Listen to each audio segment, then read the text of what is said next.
Okay, here we are with me with a kind of a scratchy voice, um, kicking off another episode of the warm up for the Yelling at Park Cars, and today,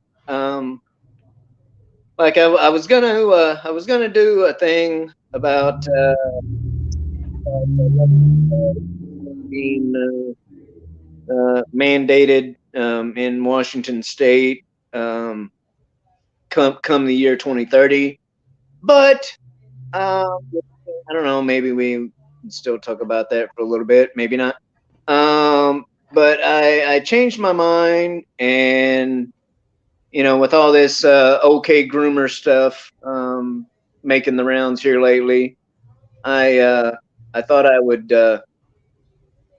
change the main subject to that. So that's what we're going to talk about today. Is all the all the OK groomer stuff and uh like Disney's that the Disney executives that want to uh push the agenda, and other people. But first off, we're just gonna maybe like BS for a little bit, and see like what Freeze Peach has been up to. And Oh, just same old, working, streaming, working on editing some videos. Yeah, I think we should definitely like on the OK Groomer thing. We should definitely just throw a quick shout out to Salty Cracker because he really got that meme rolling. He was just dropping OK Groomer constantly, and yeah, he's really got that one. He's got a lot of traction for that. oh, dude, freaking Salty Cracker is freaking awesome, Oh, dude. dude's great. Dude's great. Yeah, he's one of those guys that I don't watch every one of his videos because he puts out like five a day and then he streams for like 3 hours. Dude's like seriously dedicated to this stuff. But I don't watch all of his videos like I do with some people. Like Razor Fist is definitely one person I watch everything. Hey, what's up, Wes? What's up? It's good to be here on the Yelling at Parked Cars warm up. How you doing, my Yeah, friends? good. How you doing? Um, It's weird weather here today in Northern California. We've got a drought, but like tornado-esque winds, so it's very strange. yeah. Yeah, I had I, a tornado last week. Didn't come close to me, but we had the warnings. Get into the center room of your house and all that shit. I've actually got some sunshine out at the moment, but give it a few minutes, it might go away. I mean, it is the Pacific Northwest after all. Yeah, you But, guys, really, you're only supposed to get a couple of days of sunshine a year up there, right? but well, that's the thing. Like when I was living a little bit further, north, on when I was up on Whidbey Island, the summertime was actually great up there. I mean, not really a lot of rain. Quite a bit of sunshine and stuff, and which because I think up there with it got a little bit more of our neighbors to the north. The British Yeah. Columbia. I think we got a little bit more of their weather patterns than we did, say, the Seattle, Seattle, Tacoma, Portland weather patterns. So, but anyway, yeah, it's but yeah, good to see you here on the program, Wes. It's I Good believe. to be here. I owe it all to my client for not showing up to their appointment and leaving me hanging for 20 minutes. So, Oh, nice, right on. yeah. I mean, Yeah. sucks for you with that, but I'm glad you're here because of it. What's $10 in gas and a 30-minute drive up and 20 minutes waiting for someone that never shows up and a 30-minute drive back? It was a nice drive. Oh yeah, yeah. Especially at for $4 or $5 a gallon. Yeah, Right? Yeah. yeah. Man, Thank you you, Joe. guys are up to 5. Phew. We're above 5. Yeah, we're the average station is about 5.59 for regular where I'm at, and if Wow. you're really lucky, you can catch it for 5.29 a gallon. Damn. My I won't make you hurt for knowing what I'm paying right now. well, the It last doesn't time matter. Yeah. the I last time think I I'm getting. filled up, and I use the super, or premium, whatever. So, like, 92, 93 octane, whatever, because it depends on gas stations and areas and all that. But for 92 octane, the last time I filled up, it was like 505.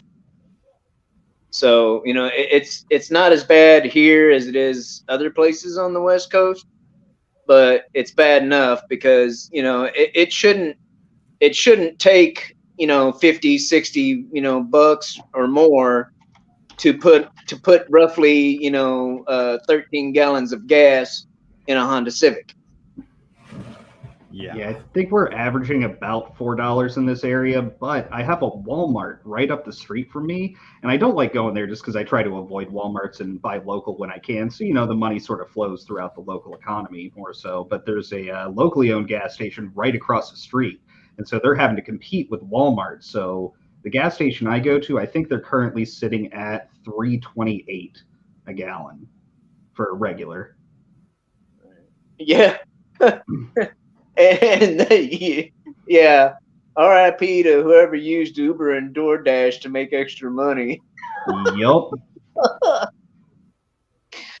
Uh, Yeah, my dad did when he was between jobs, he did a pizza delivery for a while, and he said the worst thing was the gas.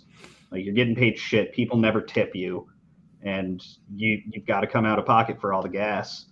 right. Yeah, I don't know which I always tried to, if I had it, I should say, I always tried to, give the pizza delivery guy, at least a buck or two, but yeah, it's Yeah, there's them like cyclists, aren't they? That like deliver stuff where they've got like a big like rucksack on the back where I think they did deliver like other stuff than pizzas, but mm, Yeah, like Toby Maguire in Spider-Man on the freaking scooter. no, that's a moped scooter, isn't it? No, they're just on like mountain bikes, cycling. yeah. I think Oh, Joseph Gordon-Levitt did a movie about that, about the rough and dangerous life of riding a bike through the streets of New York, which I mean I wouldn't want to do. Yeah, yeah, dude.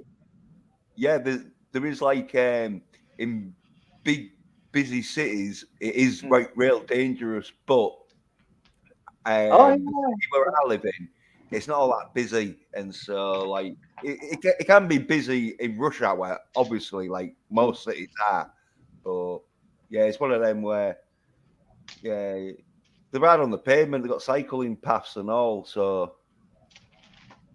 most of them, yeah. yeah, Yeah, no, a freaking like a bike messenger in like freaking New York City, dude.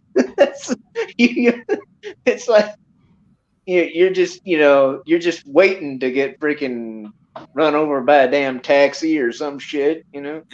Oh, one But of them where they opened the door because I forget who it was, but there was filming. I think it was that Night Watch film where he becomes like a reporter on the street. But the beginning bit is I think it's that film. But anyway, there is a film where um, he's like cycling and that, and someone opens the door and he slams it. But it happened in real life, sort of thing. To him. But I think they kept it in the film. Yeah, I mean, especially if like main actor gets hurt, you got to keep that. Yeah.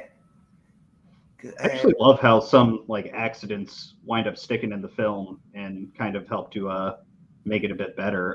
Kind of like in Lord of the Rings when Gandalf bangs his head on the ceiling or in the archway and Bag End. Complete accident, and Ian McKellen just kept going. Yeah, yeah. There was a scene in the Road Warrior where the stunt person didn't quite clear. God, I forget what they hit. They hit something. The legs hit, and they started. They started spinning through the air, and the stuntman's like, "You leave that in. I broke both of my legs for that." Oh yeah, he was in the hospital for a while, and then he came back later in the film and did another major stunt when they were getting toward the end of filming.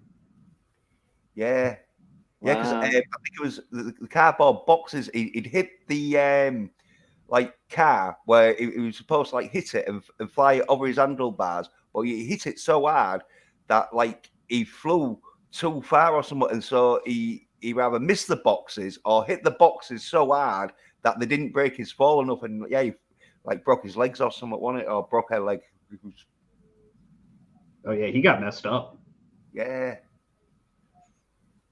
Yeah, or even something as simple as like the the one everybody knows about, Raiders of the Lost Ark, how Harrison Ford was really sick and he was supposed to do that a lengthy sword fight with the guy who pulls out the falchion and starts swinging it around, and nope, instead he just pulls out the gun, shoots the guy, and instant classic for that film. Yeah, that made that a classic scene right there. That really was better than what they'd initially planned. It really was. It's like Harrison Ford didn't feel like doing it. Yeah, I guess he had like dysentery or something, so he was, he had like really bad diarrhea, I guess was the problem. Yeah. Well, I think it was food poisoning or something, wasn't it? Because there was filming in wherever there was, or it could have been the water, wherever there was filming, in one of them places where it's like, oh, drink bottled water, don't, and whatever like happened, got some, Don't bring a sword to a gunfight, Yep. But so we're like 10 minutes or so into this, so let's go ahead and dive into the okay groomer topic. Yeah. Like I know there's a lot of I know there's been like a lot of Twitter drama or Twitter beefs, with people going,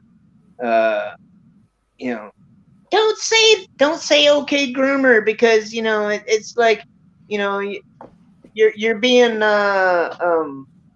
mean to the LGBT. You're being a homophobe and all this stuff but which I don't think anybody who is really saying homophobic stuff, though. It's just that a lot of these people are want to talk to kids. They're taking it there themselves. I definitely think that we're being experimented on by aliens now, and this is a sociological experiment. No, they're interdimensional beings.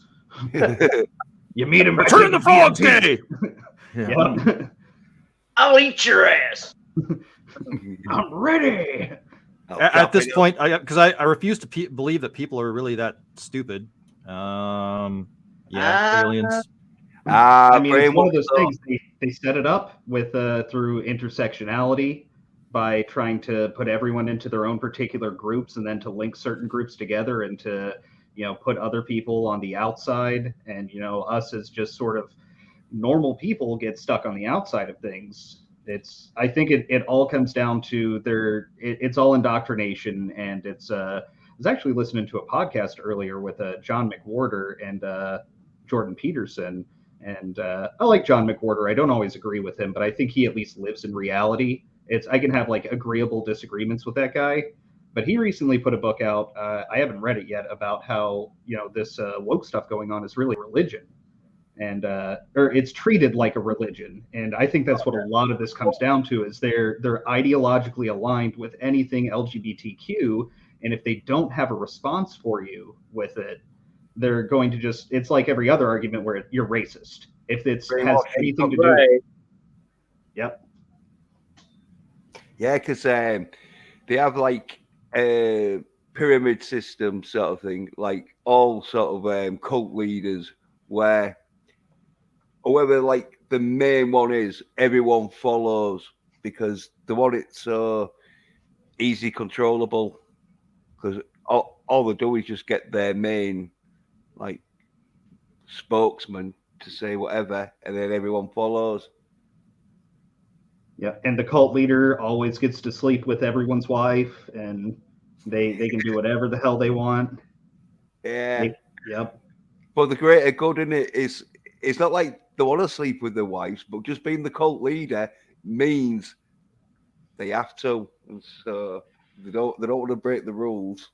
Yep. Yep. And I think it does really follow along with the psychology of being in a cult, because they pervert what people get from faith, and people having faith, there's usually some sort of a beneficial outcome to themselves and the rest of society through it. But with this, it's all about centralizing the benefit toward the, like you were saying, the top of the pyramid. And I think that's what this kind of goes along with, of they created intersectionality, so they have to have all of their subgroups that are then linked together as part of the oppressed class. And at this point in time, I think they're ready to take anybody. They want to indoctrinate the kids as young as they can, and they're willing to accept groomers into their ranks if it means that they have another oppressed group that's on their side. Yeah, well, the one the like depressed people and fucking people who like are sort of crazy, and that they don't really have a life, and so they do go along with whatever is said, like mass. Uh, Mass formation psychosis. that's it. Yeah, yeah. They just like got no thought of their own, and so they just go along with the mass thought of whatever they're saying. And the like top pyramid leaders now, they want to be gods, because there's oh thingy a clip where some dude from one of these I forget, like some World Forum fucking groups, talking about, yeah, we will transform men and we will become gods. Like, obviously, he ain't talking about us, because fucking their thingy of idea of a god is having like loads of cybernetic implants that will make them live forever, and so they're like knowing that like the mass population can't. You talking about that? You talking about that Klaus guy with the form of world economics? Yeah, World Economic Forum, Klaus Schwab. Yeah. It wasn't him. It wasn't him, but it was one of his minion mates who has to like fucking go along, giving it like, oh yeah, we're going to transform like man and that. And basically, what they're gonna do is just make them into like super cyborg, fucking like $6 million man sort of people, whilst the rest will be like dumbed down, like inbred. Well, they'd be sort of like inbred themselves, because they think it makes you more intelligent, but we'll be sort of like dumbed down genetically modified, like kind of like oh man, flew right out of my head. Aldous Huxley, Brave New World. You know, they'll be the alphas, we'll be the gammas. Yeah, because we'll be all like that idiocracy film, like where we fucking just drinking loads of fucking Gatorade and wondering why the plants aren't getting fed. Plants like it. Yeah. Everyone like Gatorade. It's fucking relevant. Idiocracy. Yep.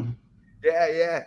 The ones are like that, and like with Planet of the Apes sort of thing, where they become like an underground like society in themselves, where they'll be like half man, half machine. Like And so, it almost, in a way, it almost seems like that's where we're at.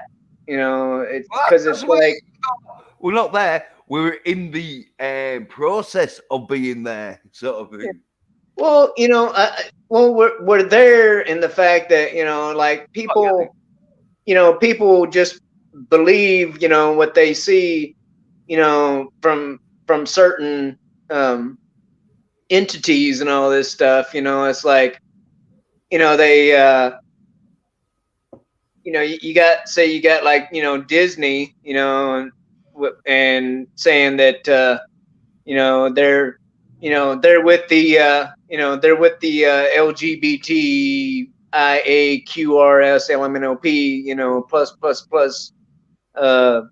community, and you know that they're going to you know, they're going to fight, you know, they're going to go fight to repeal the, you know, the "Don't Say Gay" bill, which is, you know, a phrase that you know, the lefty loos, you know, made up.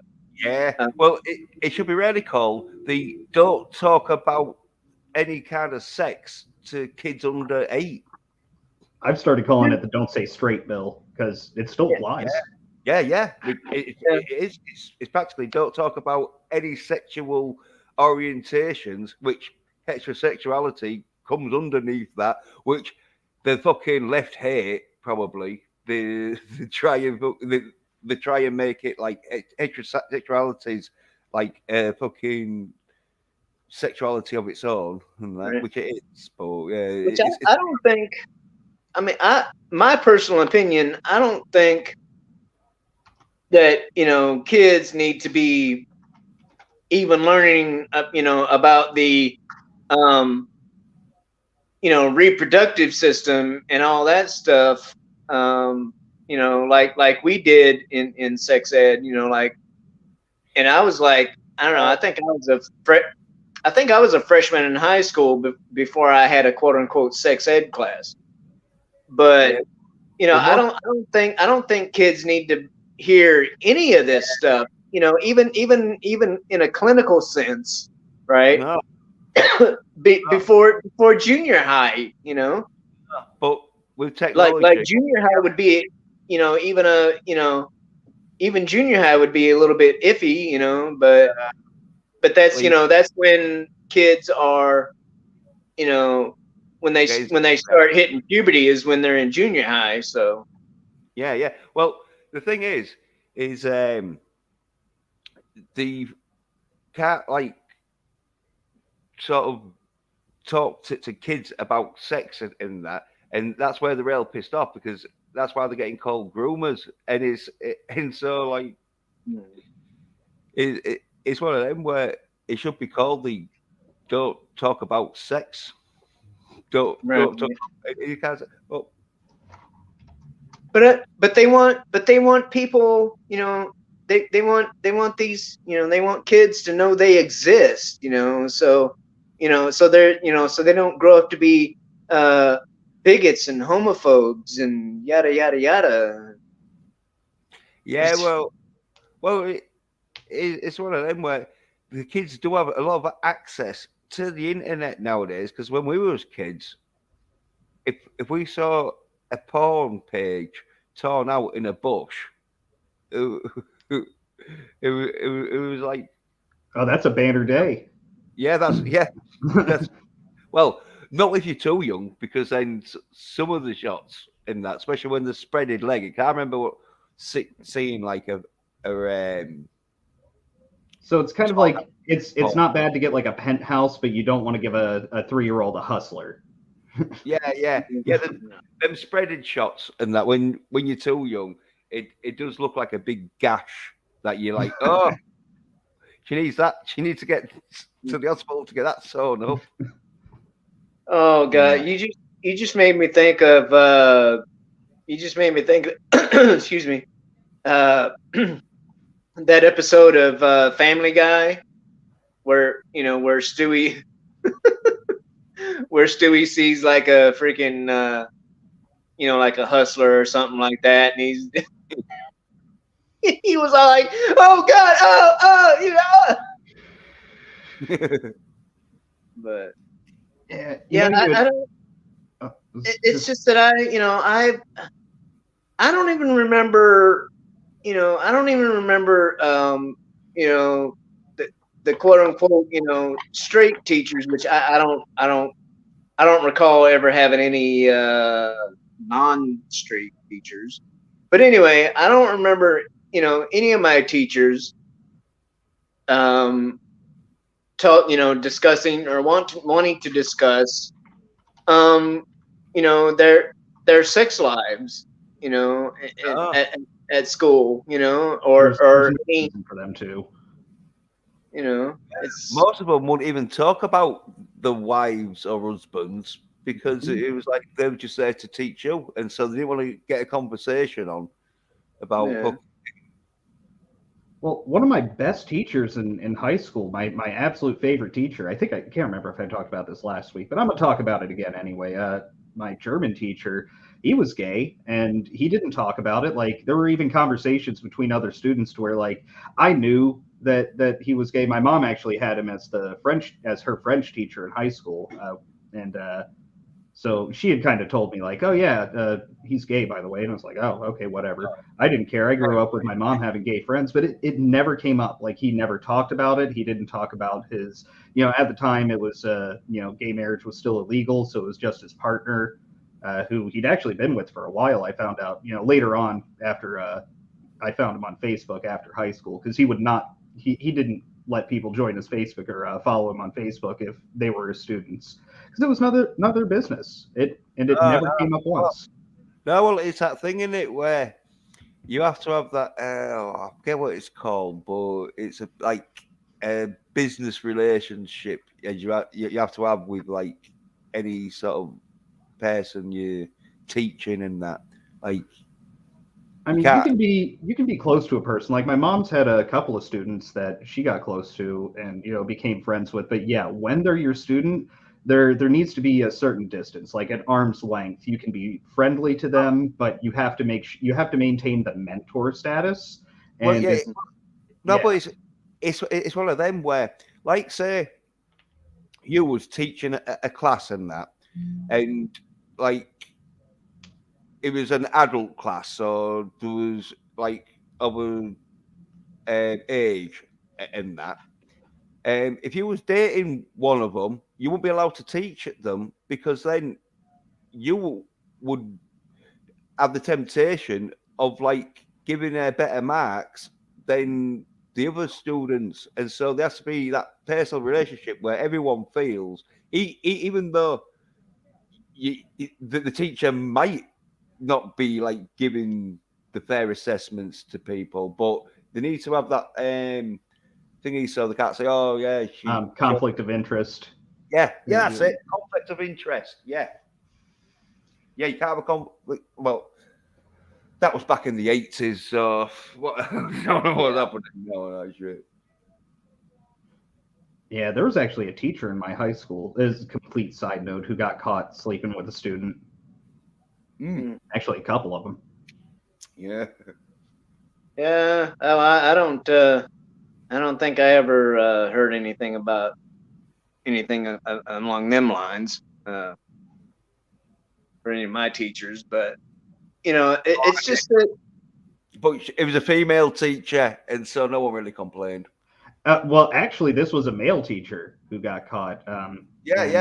But I will say, I will say, to his credit, at least she was 18. He wasn't committing any crimes. Right. It was just, it wasn't a good thing to do as a teacher. The worst part is she was also a stripper in DC. She worked at a strip club, and he had gone and gotten her to do some personal dances for him, and he took pictures of her, and he had them in a manila envelope, or just one of the folding ones, on his desk.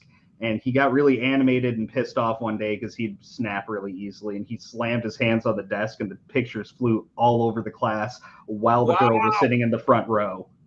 Wow. He was suspended for 3 weeks. That was all that happened to him. I got confused with the Seinfeld. Wow.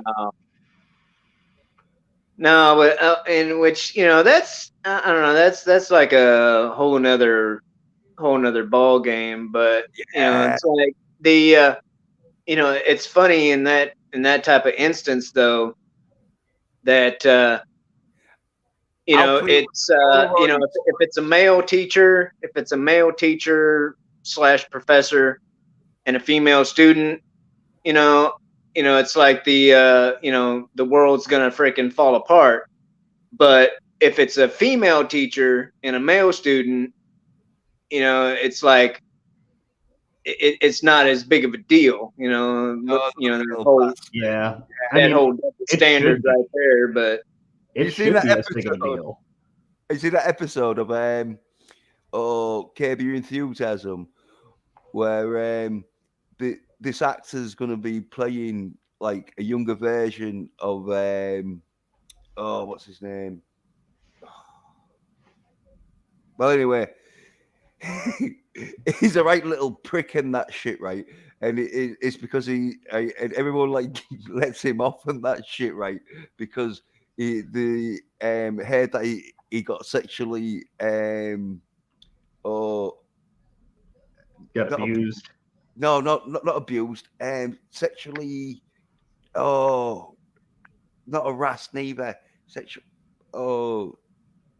But anyway, they all like give him like the benefit of the doubt by like doing what he says, until like one of the staff who has to collect these cups for him, and he's getting loads of these cups, and he has to buy like loads of these crisp packets. He gets pissed off, and he finds out like, oh yeah, it was a woman that sexually assaulted. That's it. He got sexually assaulted on fucking right. And then you find out like he got sexually assaulted by this 29-year-old model or 30-year-old model that like he had sex with. And everyone's just like, oh, nice. Yeah, go kid. Yeah. And then Larry is Larry Davis is. Then Larry Davis is all like, oh, yeah. You really felt fucking violated and all this shit. I mean, that is the societal norm, though, is to treat it like when, a male kid, because a lot of these times they're like 12, 13 years old, they get sexually assaulted by the teachers. And it's basically, it comes down to a power dynamic. And it's really does wind up being a violation that tends to cause them a lot of problems in the future. But we just sort of accept it societally when it goes one way. And I don't know, this is just sort of conspiracy for me, but I think it might have to do with a lot of the messaging around just, sexual assault in general, because the rates are not that great between men and women. Now, it's not likely for women to, full on, rape a man. That's not common, but it's impossible. But it can happen. It does happen. It's usually done through it's done as like a blackmail, like in Michael Crichton has a book about that, Disclosure, where the guy's ex-girlfriend becomes his boss, and she basically demands him to sleep with her or he'll lose his job.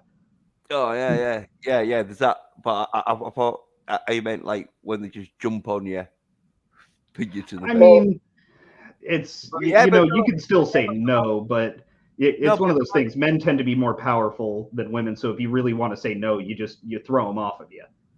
No, but if you got grabbed by it, like say a big woman who fucking could pin you down and that, unless you're like sexually turned on, she can't rape you.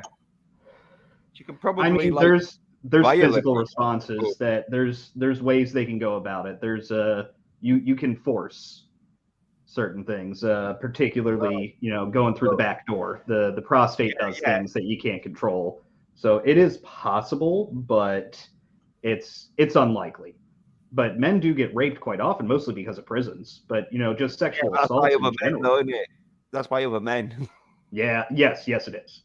Well, But and the thing is, it's we men folk, can't be victims without being, emasculated and all that stuff. But mm-hmm. Yeah, the, I imagine there's a lot of guys who don't report it. Kind of like a lot of guys takes them a long time to report if they're getting domestic abuse from their wife. It's right. about 50-50 in the stats. Women commit domestic abuse just as often as men, but Yeah. we don't talk about it. Well, it's worse because apparently the abuse statistics on lesbian couples is worse than gay couples Mm-hmm. do. So it just goes to show, fucking women are usually the starter of the argument. It's just like usually dudes will finish it by like slapping them. Well, gay men also, like gay men, they're both probably working out. So you've got to think, like, if I hit him, he's going to hit me back pretty fucking hard too. Well, that's the thing with dudes. They know if they fight another dude, it's all like fucking gonna be fucking out war and that. There might be a hospital trip after. Yeah. And so unless they really are upset with a fucking situation, dudes, or unless they're like bullies and that and just want to beat up people who they know they can, like usually dudes won't fucking fight unless it's like a situation where it's really at a tipping point. But where women, they always go for the niggly argument and that, which at the time don't seem all that bad, but then it usually escalates until it's like 2 weeks later. Then it's like in the full blown argument that like fucking she's been festering for 2 weeks. Well, I'll probably get in trouble for saying this, but a lot of the time, there's a lot of the time where in a domestic abuse situation, the woman starts it. Oh yeah. And they they do whatever they do. They do whatever they do because in these modern times, they know that when if the shit hits the fan, she's not going to be the one going to jail if the cops are called. Mm-hmm. Yeah. And they're both princesses. This is part of the modern day freaking propaganda. That kind of ties in with the groomer thing. It's like if you speak out against the rainbow community, in relation to anything, you're the toxic, white supremacist, bigot, misogynist, and all this stuff. That's just to fucking shut you up, though, isn't it? All that. If they're calling you something that you're not, then it's just to shut you up. Hey, you rang? Yeah. You wanted some kind of bigoted misogynist, then I'm here. Yeah. So right, you're compounding upon the existing misogyny. Yeah. Hey, trust me, I know all about misogyny. Let me tell you, I am a an absolute dog, from what I've heard. Yeah. And I have no couth. Would it, Tommy, that you didn't go see fucking The Last Jedi because it was a female lead? I won't go see it because it's soy-based cut lead, garbage. It's soy-based cut garbage, and I can't stand the idea of all the people in their skinny jeans in there watching that kind of Star Wars. No, I will not go watch it. And it's You a made the female right lead. choice. Because I was like, hey, doesn't matter, Tommy. It could have been a male lead in that film, and it could have been good or shit. Just because it had a female lead in it didn't mean it was going to be shit. And you went, oh, it damn right did. Female Jedis don't even exist. It's full of shit. I was like, oh. Well, I mean, he wound up being right. So yeah. Well, Mad Mardigan is the real anti-woman in movies person. Wait a minute here. Have you never heard Jens? Oh, don't even get to him started about females in action movies. I love females in action movies. They get the tits out. Oh, geez, there we go. There we go. Look, that was like the one great thing about Rob Zombie's Halloween. You got all the tits in that movie. You got Danielle Harris's tits. I can't remember who else. That's what I remember from it.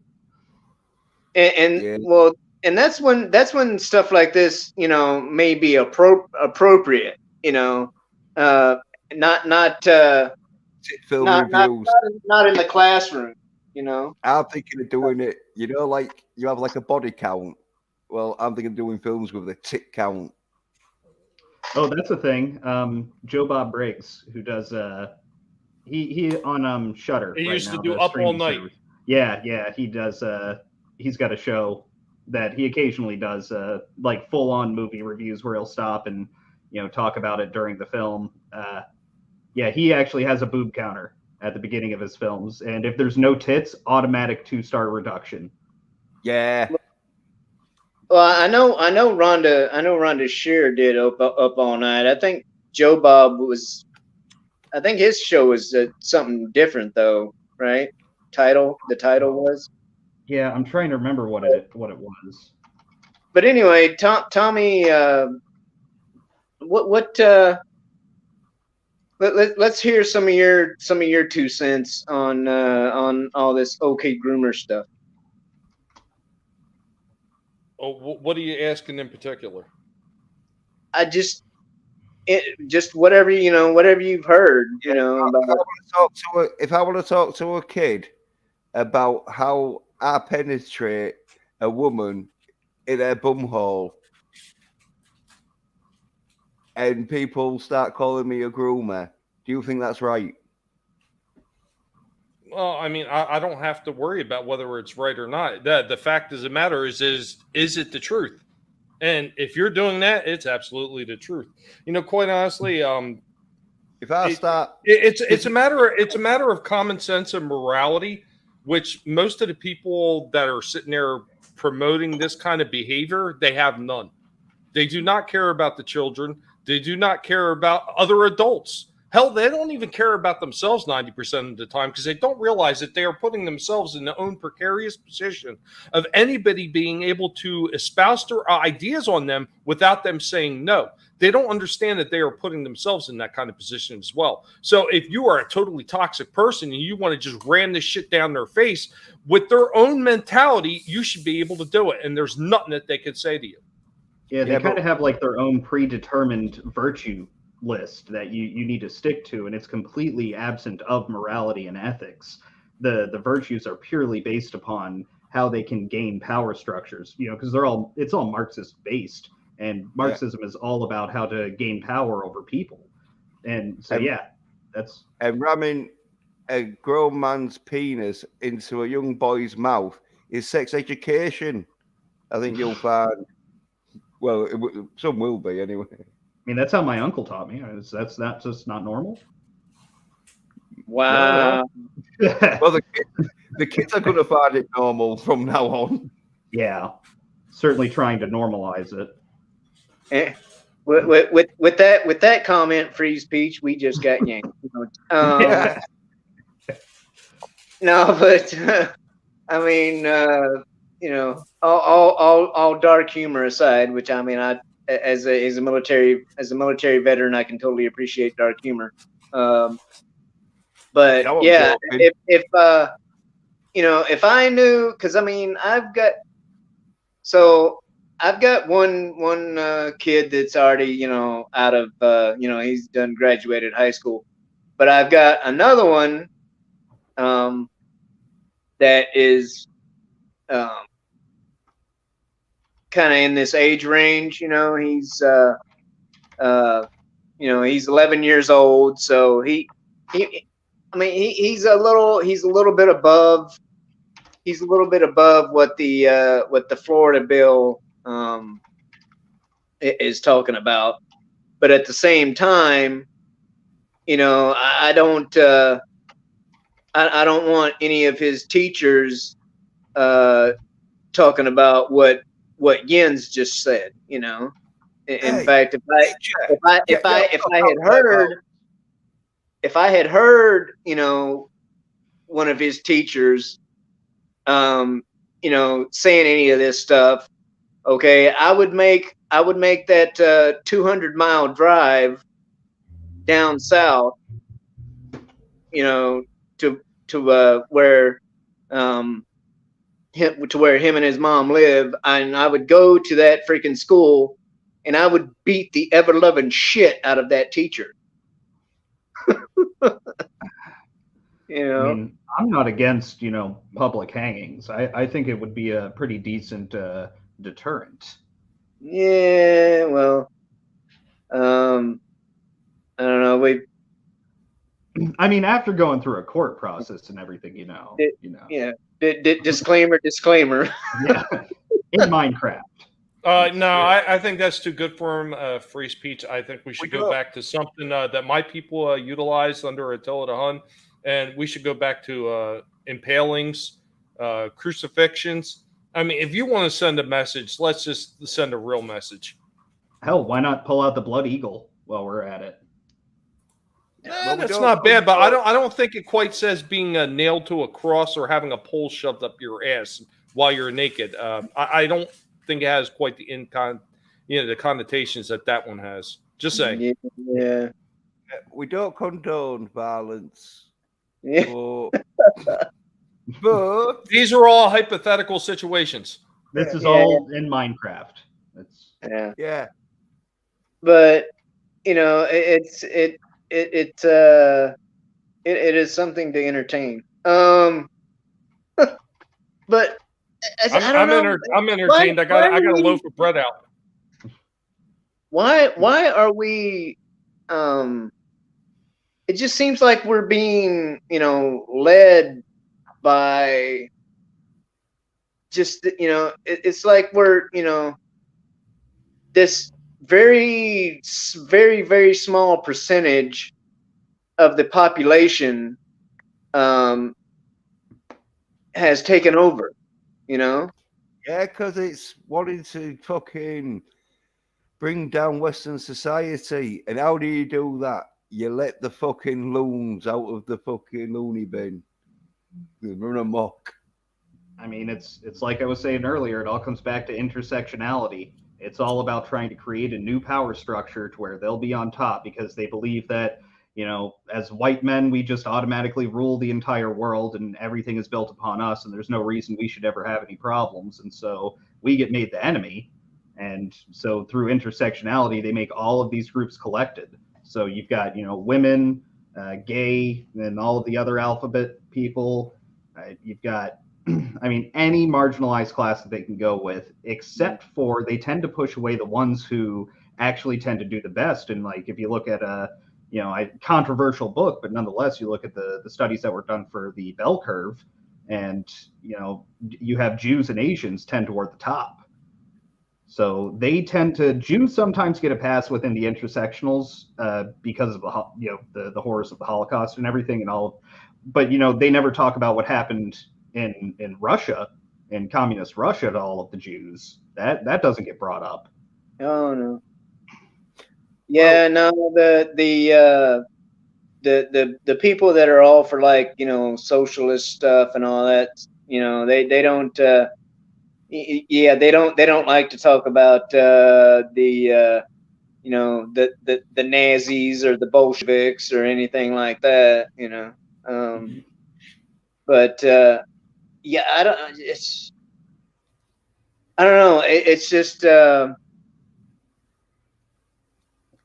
just frustrating how like all these corporations and don't believe and what Hollywood has trying to jumped onto this freaking bandwagon, Well, you don't believe what they're trying to do when they're trying to like depopulate the earth by 90%.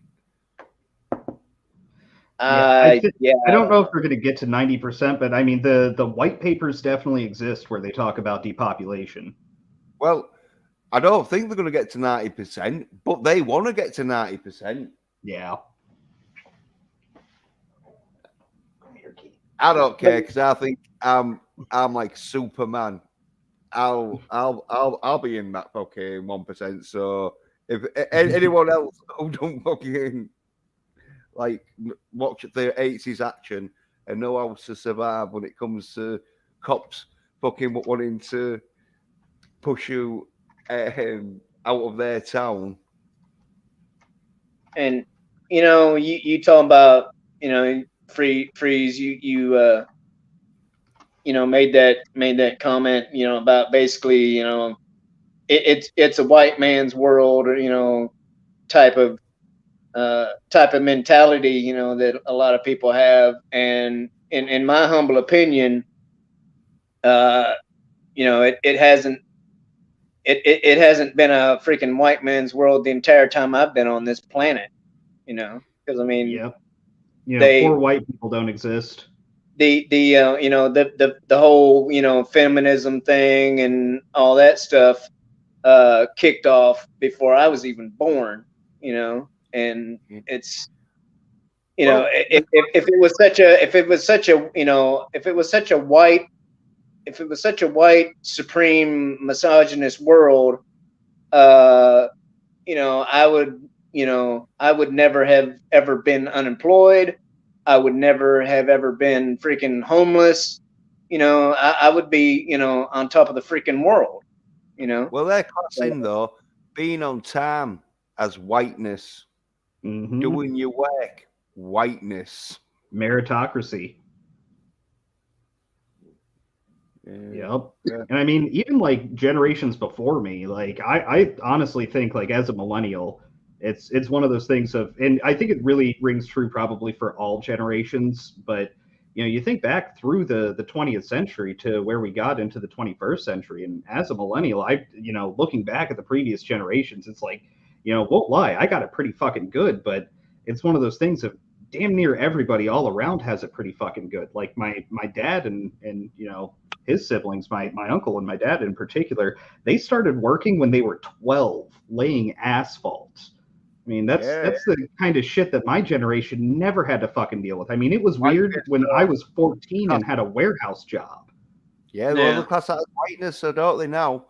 And anything that like makes you like a good employee, it's whiteness.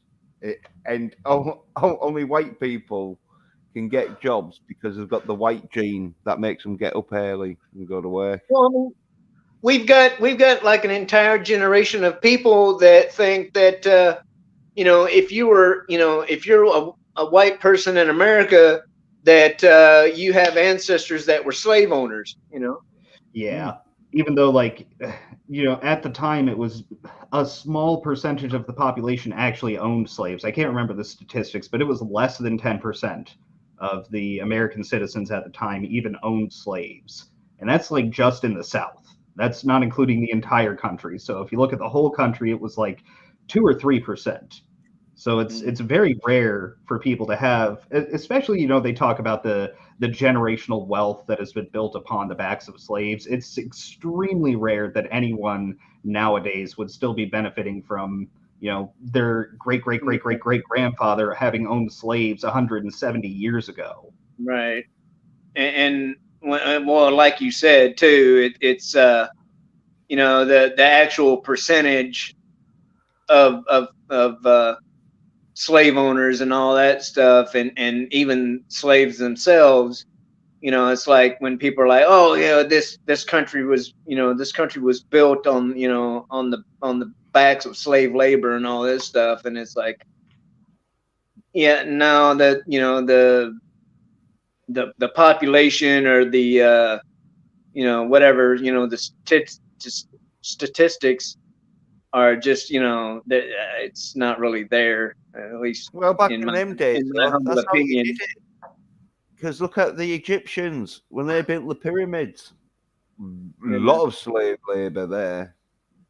Yeah, and that's a little bit different of a scenario, but Same scenario.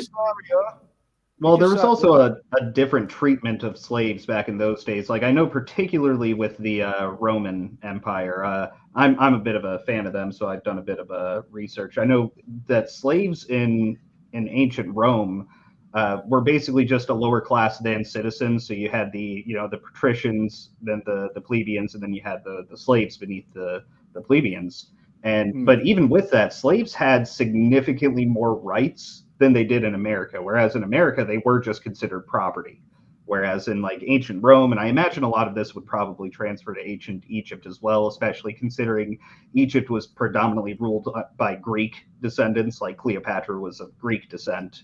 Yeah, but they do child sacrifices in them. So the Romans actually, they were that's actually a common misconception. They were not big into human sacrifice. They did animal sacrifice, but they actually found it quite disgusting when they came upon other nations that did human sacrifice. No, the Egyptians did though. So I'm just saying. Yeah. Like the Egyptian slaves, they were tortured to fuck. They were getting whipped. You always see it in anywhere because lifting them fucking heavy blocks, and especially when it's like, oh yeah, you're not even gonna get ready to use this place. Well, you're just gonna build it. The thing is, it's definitely was not as common as portrayed in movies of the abuse of slaves. Because it was it's like it wasn't financially. It wasn't lucrative. Why would you spend a lot of money by today's standard? Like I think by today's standard, a common slave cost was like between $8,000 and $10,000 adjusted for inflation. Like, why would you spend that much money and mistreat someone? I mean, I'm sure it happened. But free in Egypt. But, I don't know. I don't want to get too far. I don't want to get too far away from the main topic. The Egyptians didn't really pay for their slaves. They just went and, oh yeah, there we go. But I mean, oh yeah.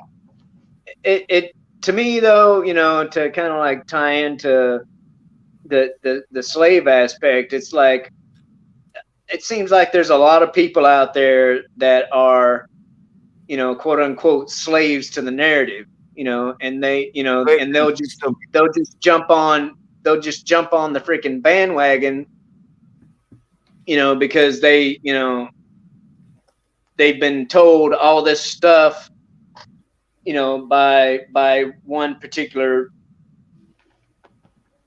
set of people, about another set of people, and they just blindly believe it, because it's also a lot easier to just follow. I mean, humans are, we do, especially, I mean, bringing it back from the conversation we were just having, we do have sort of a historical predisposition and almost a biological predisposition, and sometimes towards collectivism, to where individuality is really much newer and for human history. And it's I I mean, even throughout the Western world, it was predominantly collectivist for, I mean, up until I'd say post World War One or even World War II, it was still very collectivist, where the majority of the world was controlled by a few empires at one time.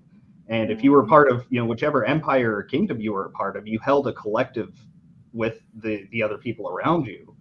And so now I think with the budding individuality through America and, has spread through a lot of the rest of the Western world, we're seeing some people wanting to go back to a collective mentality.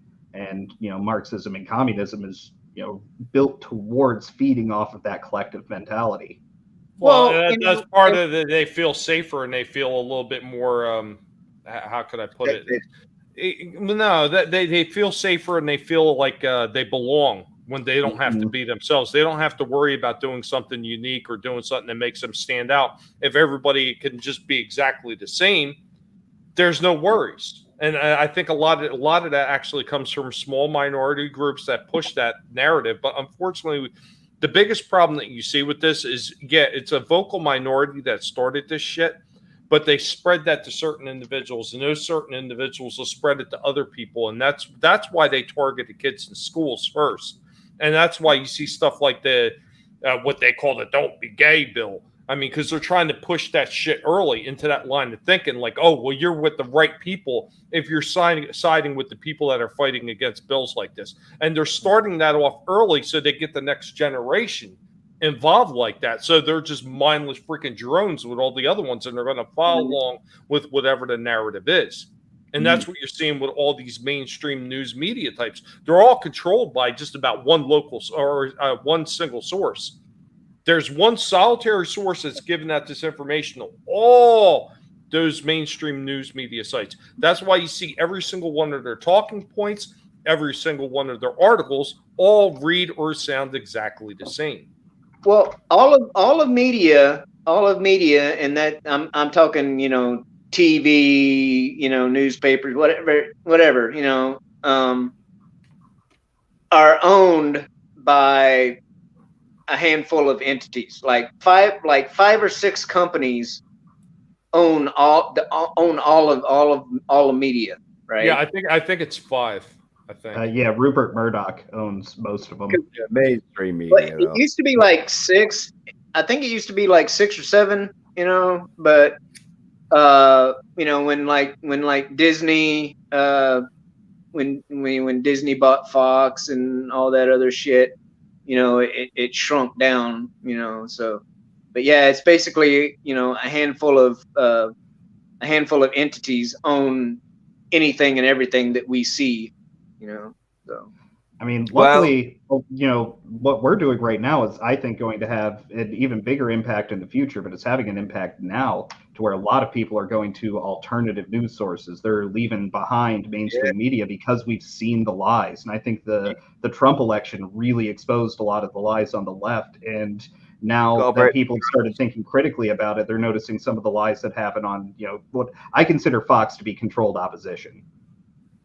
Yeah. Well, I tell you something, and all that's waking up people. The fact that they've got that Lizzo on, and if she is attractive, she's attractive in a hippo sort of way, which I fuck fat hippo lasses, but yeah, they're not fucking what you'd call attractive physically. Man, she's on a different level. That's the kind of chick you throw flour on and aim for the wet spot.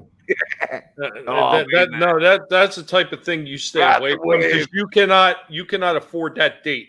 You are not taking her out to eat. I don't Chinese buffet. No, you know what? They would turn you away. They would turn you away if you went. They would.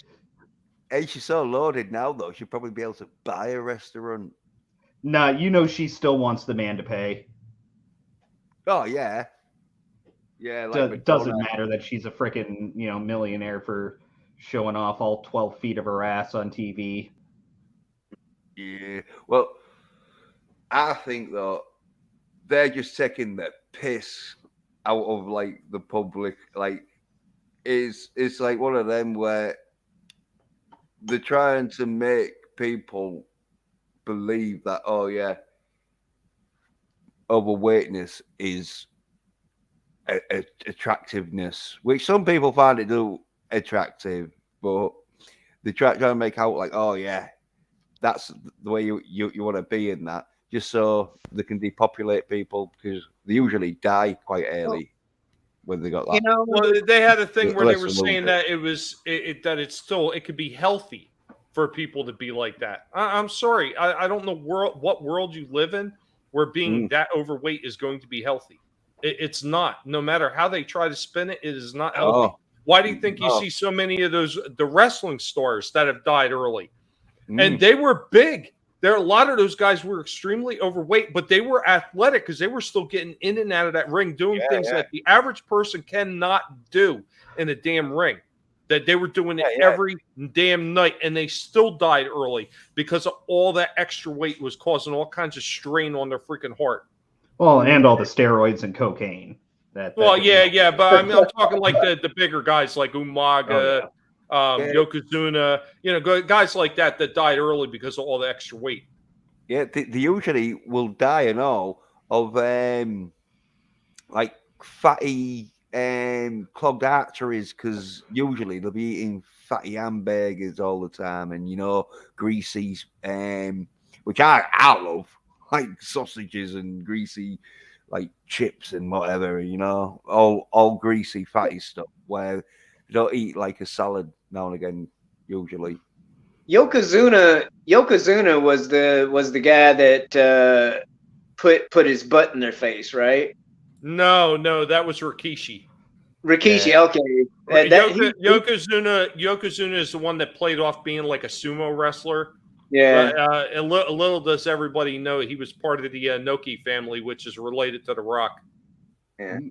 Yeah, no, Rikishi always cracked me up, because they'd be like kind of out of it or whatever, and then he'd turn around, put his butt in their face, and all of a sudden they'd wake up and be like, oh. But yeah, I don't. Oh man, They're called the stink bomb or something like that, wasn't it? A stink face. Oh yeah, stink face. Yeah. But and there's there are some gals, some bigger gals, that they got the pretty face, and they have somewhat of a figure, but it's still not like Tommy said, when you're a bigger person,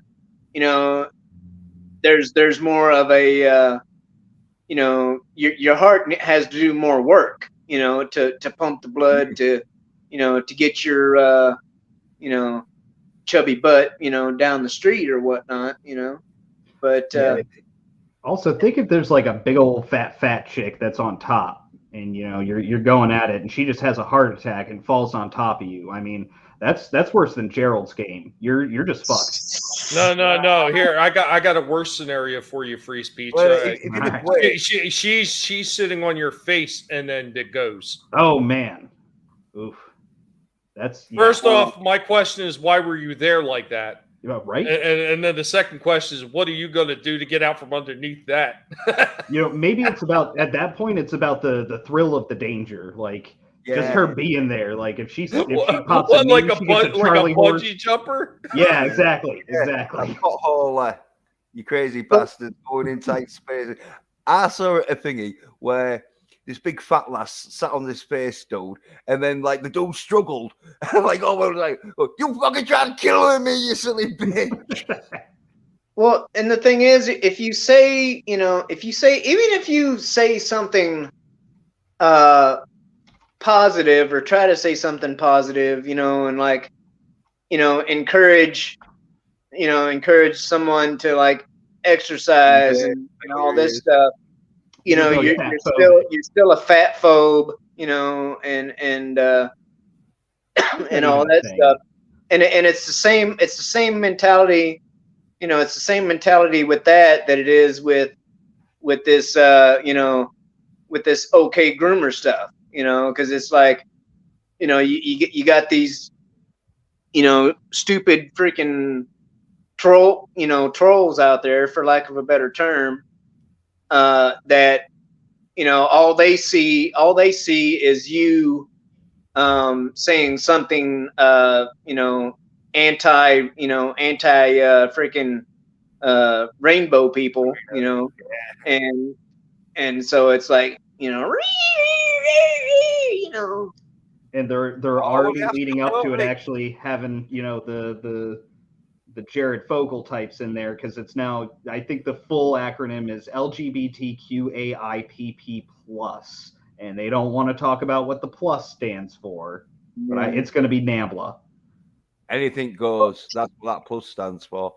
But and here's one of the things, and this is not exactly a new term either. It's been around for at least a few years, if not several more. But the first time I heard the term map, Mm-hmm. and it's like what the hell is map? And it's like it stands for minor attracted person, right? All right. And reading map. Then not pretty much pretty quickly after that, after I first heard that term, I heard the term no map, and so the NO in front of map stood for non-offending, minor attracted persons. So it's like it was just like a what am I trying to say here? A soft, kind of like a soft introduction to this whole groomer thing, because it's like yeah, I'm attracted to minors, but I don't do anything about it. I'm non-offending. I've never actually committed pedophilia. So it's okay. It's another step towards normalizing it. Yeah, the map thing that started getting big on Twitter probably like 5-6 years ago. Remember, Shoe on Head does a pretty good video where she talks about it. She goes after that Amos Yee guy, who he actually got arrested, I think, about a year ago for big surprise. He was one of those no maps, but big surprise, a few years later he gets arrested for being a map. Yup, for actively rhymes with full testing. So he lost his no status, huh? Yep. Yeah. And he went to prison. Oh yeah. Worst part is he was an asylum seeker for some reason he was seeking asylum from Singapore. Yeah. And he had committed some free speech violation there, and they don't have freedom of speech, so they were trying to jail him for something he had said. Yeah. Probably saying about. And nice looking. for these types, for those types of people, right? Prison is worse than death. Okay. Yup. Because even the most hardcore freaking murderous motherfucker in a prison does not like a freaking pedo. Yeah, most of them don't like hearing about people that mess with kids or women. Yep. It's because they grew up and a lot of them, got assaulted when they were kids. And that changed the rest of their lives, and they never learned how to properly associate into the rest of society. I mean, if it happens bad enough and long enough, it can make people straight up antisocial. Where I live in Georgia, they don't play around with that shit. If you get caught, diddling, it's straight to general population for you, and the guards will tell people. Oh. Yeah, they do not play around with it. But and the thing about it, like these days, when like saying stuff like that, it's like, oh well, that's anti, that's not humane, or that's you shouldn't be like that, and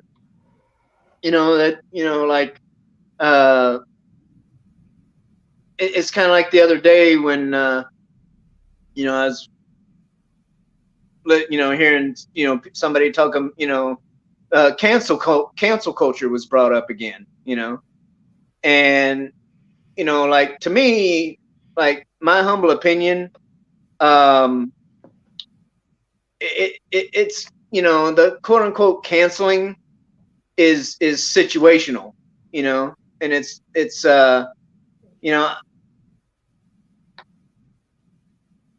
and like the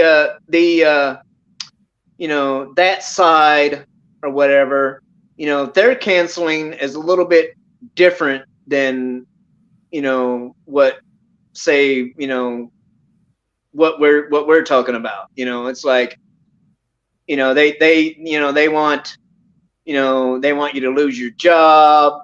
They want you to basically be ostracized to the point where you'll die of starvation, or you'll take yourself out or whatever. And and it's over, but it's over, like, in comparison, it's over like trivial shit, Yeah, it's but because when we say but when we say people, when we say like pedos, like people, like pedos should catch a bullet or something, it's they equate it to the, there's some people that equate it to the same thing, like, oh, well, see, you're not any better than I am, and it's like, well, no, wait a minute, because it's it's a totally different scenario, and it's like,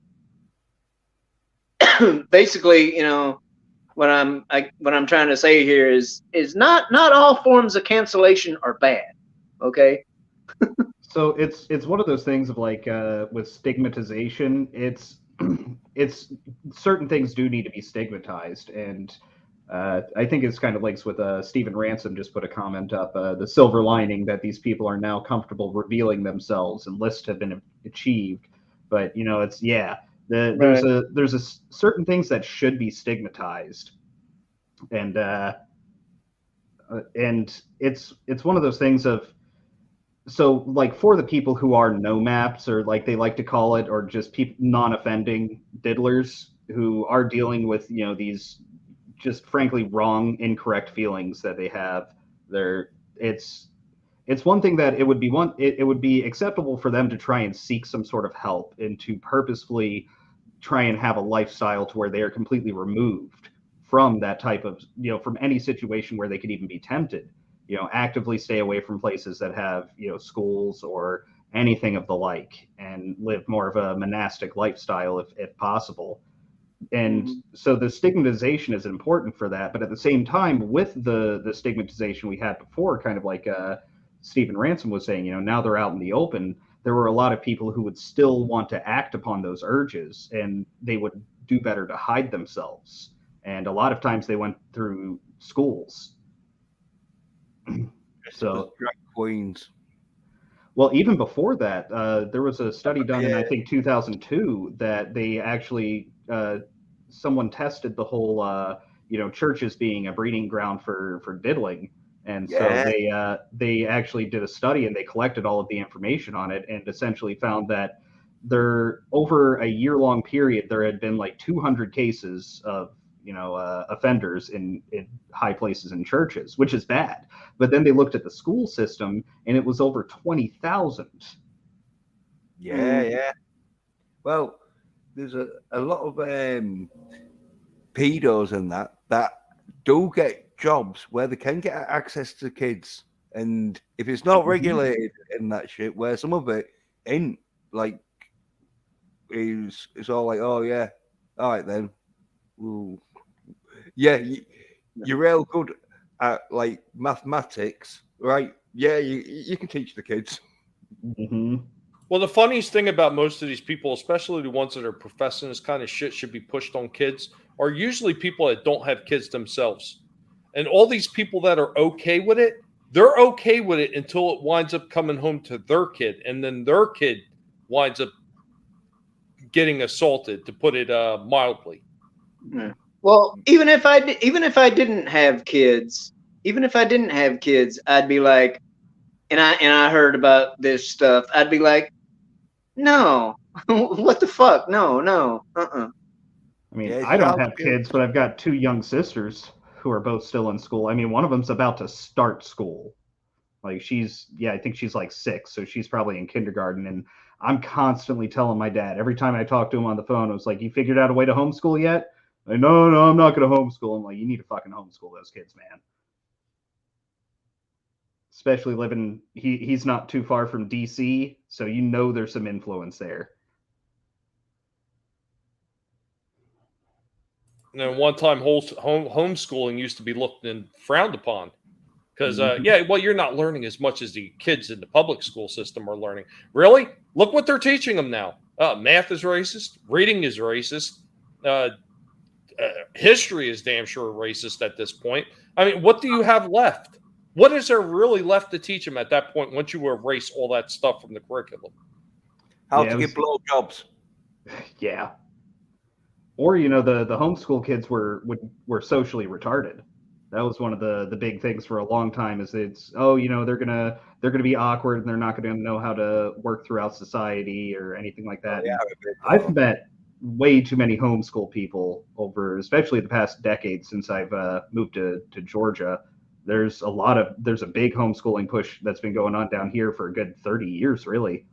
And, yeah, but the thing with homeschooling is they're usually a bit pussy because the thing that public school does teach you is how to fight usually, or how to run real fast. One of the two. I'd say 1 in 4 of the homeschooling people I've met who would fall under that, but the rest of them, no, I would actually disagree. You got to think a lot of them also have siblings, so they've got older brothers, and you know how older brothers get. They beat the shit out of each other, or even a lot of them still have social lives because hell, they're done with their school day at like 11 or 12 o'clock. Yeah, so if you are going to home public school your kid, make sure you've got an older brother to beat the shit out of them so they don't end up with bitches. Yeah. Well, the thing is with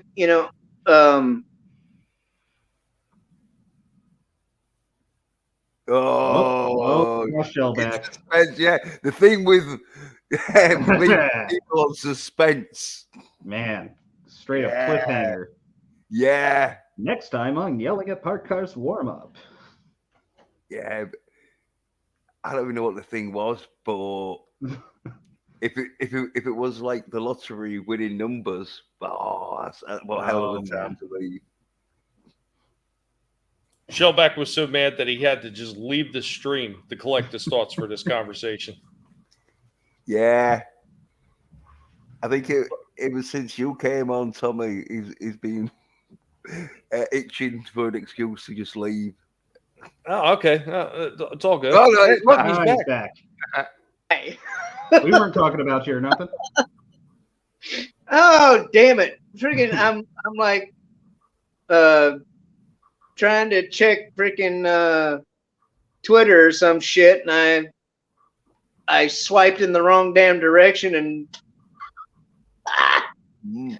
anyway, you gotta love this freaking booming on a Monday afternoon. You gotta love trying to do this crap from a phone. But I don't know, what was I saying? Man, we don't know. You got to. The thing is, I don't know. Maybe I'll think of it in a minute.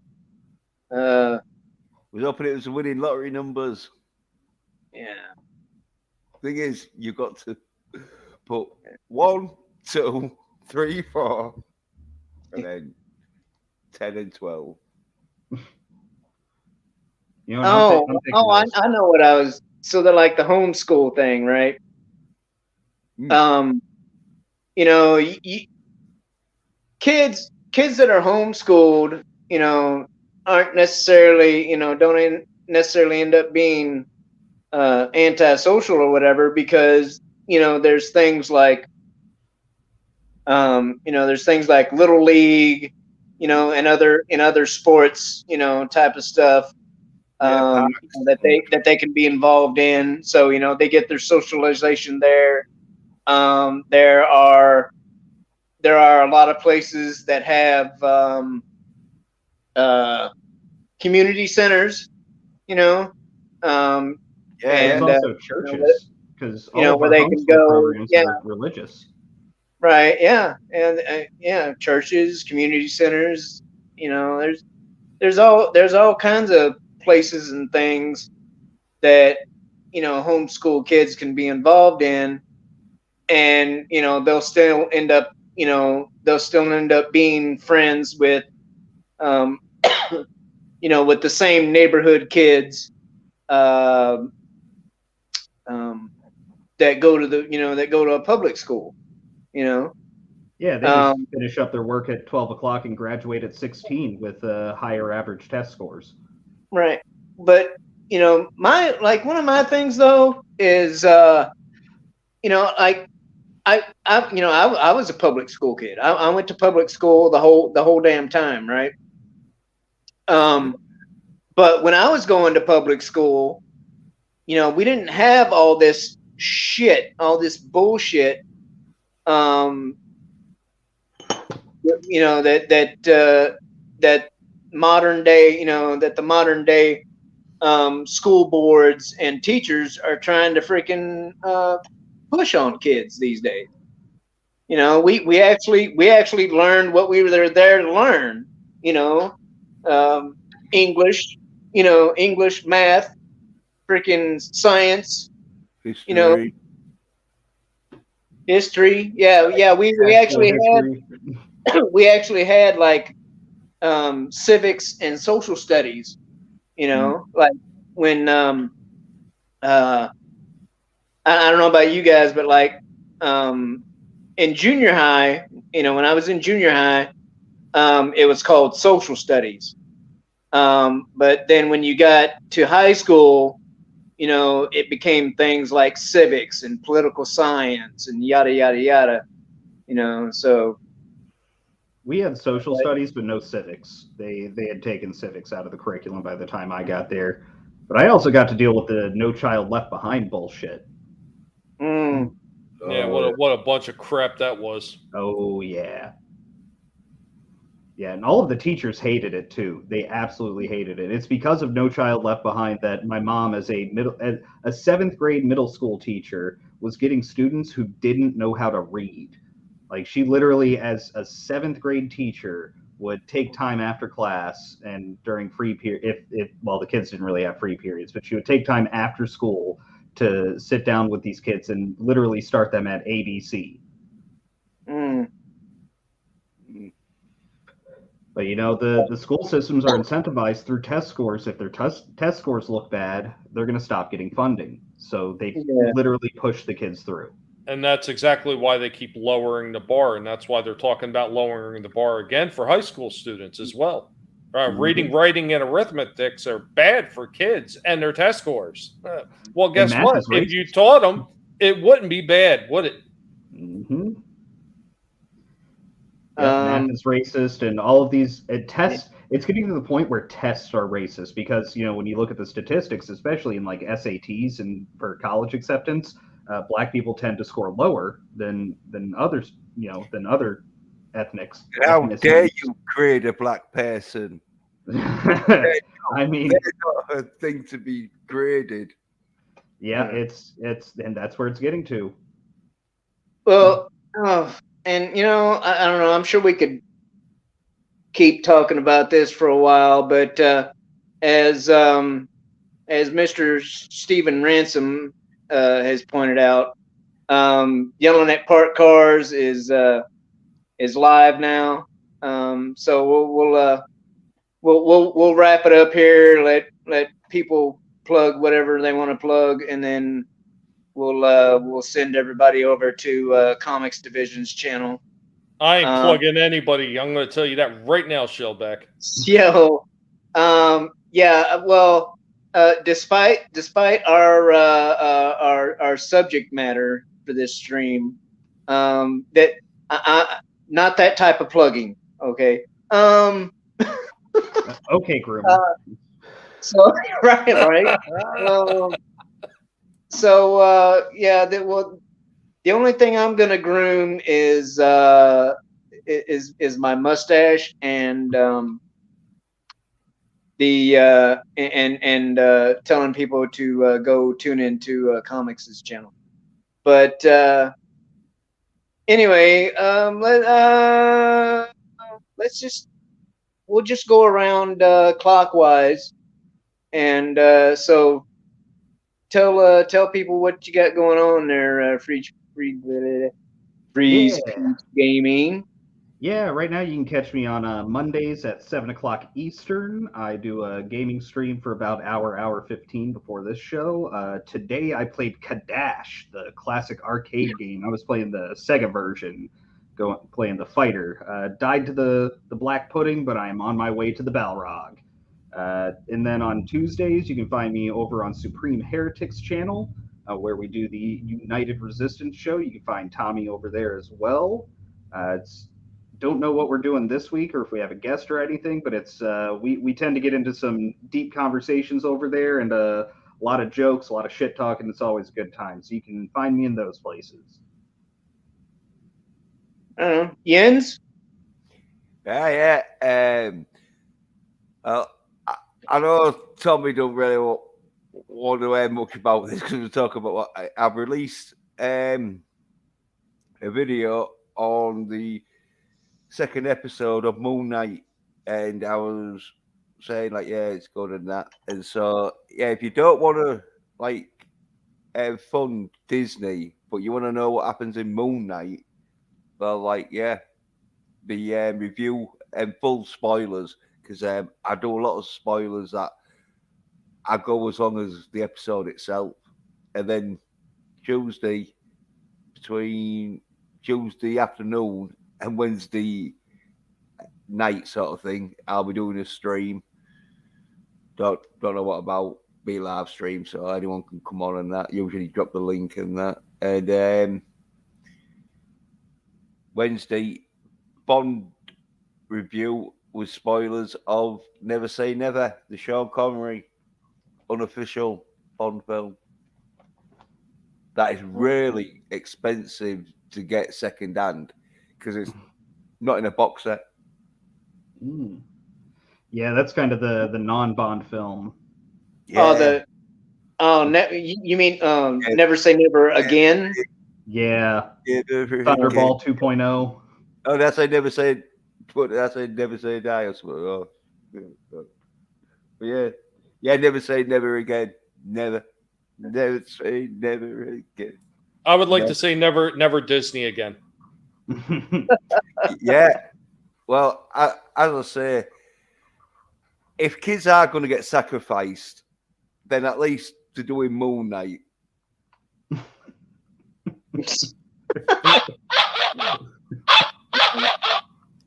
I don't agree with the kids getting sacrificed, but I'm just saying though, if they are going to get sacrificed. Yeah. Well, I know you're trying to be positive, Jens. I know. It's a bit of a guilt because I should be like Tommy, where it's like I don't give a fuck about Moon Knight if it's good or not. I am not watching it because I don't want to think of kids' blood on my hands that Disney have like their park attendants do. But it's got masculine action in it. What can I say? I'm just a sucker for seeing a dude beating up a like werewolf jackal thing. Sorry. Right on.